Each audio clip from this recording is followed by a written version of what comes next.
ડાંગ જિલ્લા સાયબર સેલે આંતરરાજ્ય સાયબર ફ્રોડના ગુનામાં ગાંધીનગરની માઇક્રોટેક કંપનીના માલિક રાજેશકુમાર રામચરિત્રસિંહની ધરપકડ કરી 3 દિવસના રિમાન્ડ મેળવ્યા.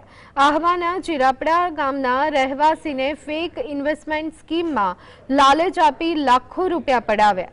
ટેકનિકલ એનાલિસિસના આધારે તપાસ કરતા બેંક ઓફ બરોડાનું ખાતું આરોપીના નામે હોવાનું ખુલ્યું છે.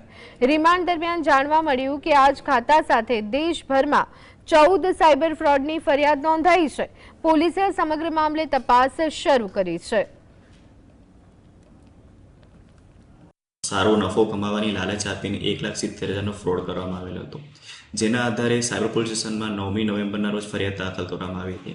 આ ફરિયાદના આધારે પોલીસે તપાસ કરતા ટેકનિકલ એનાલિસિસના આધારે ગાંધીનગરની એક પ્રિન્ટેડ સર્કિટ મોડ્યુલ બનાવતી કંપની માઇક્રોટેકનું એક બેંક ઓફ બરોડાનું કરંટ એકાઉન્ટ તપાસમાં મળેલ હતું, જેની વધુ તપાસ કરતાં આ જે બેંક એકાઉન્ટ છે એ માઇક્રોટેક કંપનીના માલિક રાજેશકુમાર સિંહ પોતે જ યુઝ કરી રહ્યા હતા તે જાણવા મળતા રાજેશકુમાર સિંહની ધરપકડ કરવામાં આવેલ હતી.